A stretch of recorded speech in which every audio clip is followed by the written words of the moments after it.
Düşük ışıkta fotoğraf çekiyorsunuz ama sonuç karanlık mı çıkıyor ya da ters ışıkta çektiğiniz fotoğraflar silüet olarak mı çıkıyor?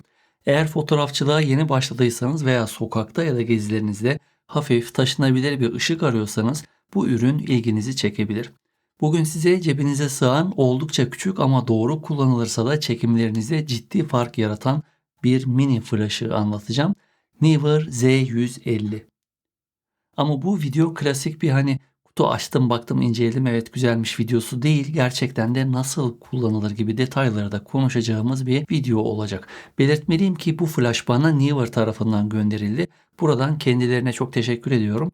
Ama içeriye hiçbir şekilde müdahale edilmiyor ve bu videoyu Neewer'da sizlerle aynı zamanda izleyecek demek istiyorum.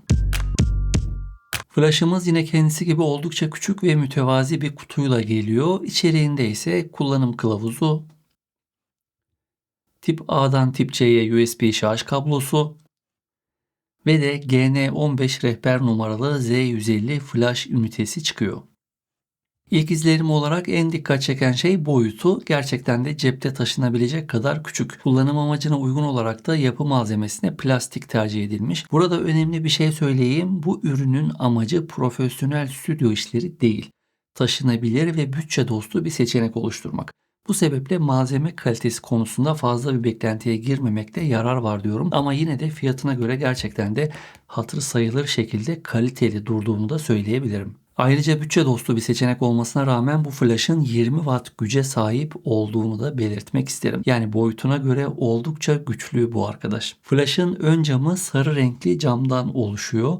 Bu sarı rengin amacı da ışığın Kelvin olarak daha ılımlı bir tonda parlamasını sağlamak ve açıkçası bunu başardığını da söyleyebilirim. Flash'lar genelde 6000K ışık üretirler ama bu arkadaş sarı camın da etkisiyle 5600K ışık üretebiliyor gibi görünüyor. Hani bilenler bilirler, aynı eski kamera flashları gibi. Zaten bu detayından dolayı da flash retro bir tasarım hissi veriyor ve Neewer'da bunu mini retro flash olarak adlandırıyor zaten. Flash'ın üstüne bakarsak sol üstte Neewer logosu bulunuyor. Sağ tarafta kızılötesi sensörü var ki bu sensör vasıtasıyla bu flash ünitesi slave yani köle olarak da kullanılabiliyor. Kızılötesi sensörün hemen altında büyükçe bir çark var. Bu çark flash'ımızın gücünü ayarlayabildiğiniz güç çarkı. Buna birazdan geleceğim zaten. Hemen yanında flash'ın köle olarak kullanımını sağlayan mod tuşu var ve S1 ve S2 olmak üzere iki köle seçeneği bulunuyor. Onun da yanında güç düğmesi bulunuyor ve bu düğme aynı zamanda test tuşu olarak da kullanılabiliyor. Flash parlamaya hazır olduğunda düğme kırmızı renkte yanıyor. Flash'ı en yüksek güçte kullandığınızda da 3.1 saniye gibi kısa bir sürede tekrar hazır hale geliyor. Elbette ihtiyacınız olan güç düştükçe flash'ın hazır hale gelmesi de daha kısa sürüyor ve düşük ayarlarda flash neredeyse hiç bekletmeden direkt hemen hazır hale geliyor. Sol tarafta yalnızca USB girişi var ve buradan bu flash'ın 1200 mAh'lik dahili bataryasını şarj edebilirsiniz. Bu arada bu arkadaş tek şarjda 600'ün üzerinde bir kullanım vaat ediyor. Sağ tarafında 2,5 mm'lik bir bağlantı soketi bulunuyor. Bunu yine bilenler bilirler. Kameranızda hot show bağlantısı yoksa bu sokete 2,5 mm senkron kablosu takarak da bu flash'ı yine kullanabiliyorsunuz. Ve altına geldik. Burada gördüğünüz gibi tek bir bağlantı pimi bulunuyor. Buradan da anlayabildiğiniz üzere bu flash bir TTL flash değil. Burası önemli. Zira bu tamamen manuel kontrollere sahip bir flash. Aynı zamanda temaslı tipi bağlantıya sahip olduğundan yalnızca temaslı hot show destekleyen kameralar tarafından kullanılabiliyor. Satın almayı düşünürseniz öncelikle kameranızla uyumlu olup olmadığını öğrenmenizi öneririm. Flash'ın arka kısmında da küçük bir OLED ekran bulunuyor. Bu OLED ekranda güç tercihinizi ve batarya durumunu görebilirsiniz. Yani kısaca bu flash'ı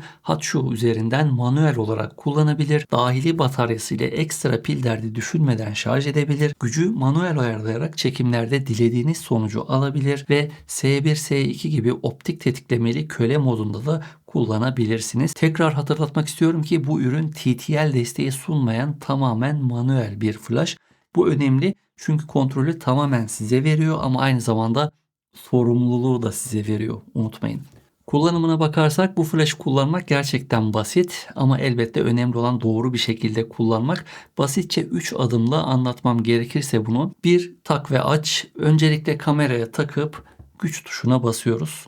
2 güç ayarı yapmak ki burası önemli, zira genelde hatayı birçok kullanıcı burada yapıyor. Direkt 1/1 ile, yani en yüksek güç ile başlıyorlar. Aslında tam tersi ve yapmanız gereken flash'a hakim olana kadar en düşükten başlamak. Hemen güç çarkındaki detayları da ortalama olarak aktarayım burada sizlere. 1/64 dolgu ışığı olarak kullanabilirsiniz ve her halükarda eğer flash'ta yeniyseniz az önce de belirttiğim gibi ilk olarak bu ayar ile başlamanızı öneririm. 1/32 portre ışığı olarak kullanabilirsiniz. 1/16'yı hafif portre ışığı olarak kullanılabilir. 1/8 ile 1/4 iç mekan çekimlerinde kullanılabilir. Full olarak baktığınızda da yani 1/1 maksimum güç oluyor. Bunu genelde ters ışıklarda kullanmak daha mantıklı. 3 olarak en son olarak da yapmanız gereken deklanşöre basmak, bu kadar. Slave yani köle modunu kullanmak için ise S1 modu gördüğü ilk ışıkta parlayacak, S2 modu ise ikinci ışıkta parlayacak şekilde yanacaktır. Yani eğer TTL flash'ınızla birlikte kullanacaksanız S2 modunu, S2 modunu kullanmalısınız. Böylece asıl güçlü ışık da bu flash'ta yanacaktır. Bu flash'ı nerelerde kullanabileceğinizi de kısaca değinmek istiyorum. Bence bu flash'ın en iyi kullanım alanı sokak tarzı portre çekimleri.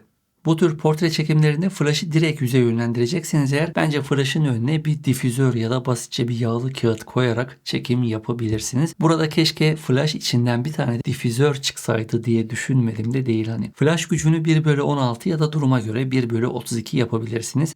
Bu flash'ta bu arada bonus yapamazsınız ama ekstradan bir hot shoe uzatma kablosu satın alırsanız tüm flashlarda kullanmak üzere dilediğiniz gibi de konumlandırabilirsiniz. Bu flash'ın en güçlü olduğu alanlardan diğeri de sokak fotoğrafçılığı elbette. Küçük olduğu için dikkat çekmez, hızlıdır ve anı kaçırmaz. Kullanıma bakarsak duruma göre olmakla birlikte genelde 1/64 ile 1/16 arası güç ile sokaklarda hafif dolgu ışığı olarak kullanabilirsiniz. Tabi duruma göre tam full olarak 1/1 tam gücü de kullanabilirsiniz. O artık duruma göre değişiyor.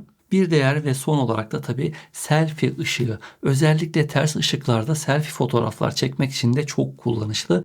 Kameraya tak, en düşük gücü kullan ve böylece yüzdeki gölgeleri kaldır. Bu kadar basit. Peki bu flaşı kimler almalı? Eğer diyorum hafif ama güçlü bir ekipman istiyorsan, sokak ya da seyahat çekiyorsan, manuel ışık kullanmasını biliyorsan ya da öğrenmek istiyorsan, hepsinden de önemlisi flash için çok fazla bütçe ayırmak istemiyorsan ya da bütçen kısıtlıysa bu flash'ı tercih edebilirsin.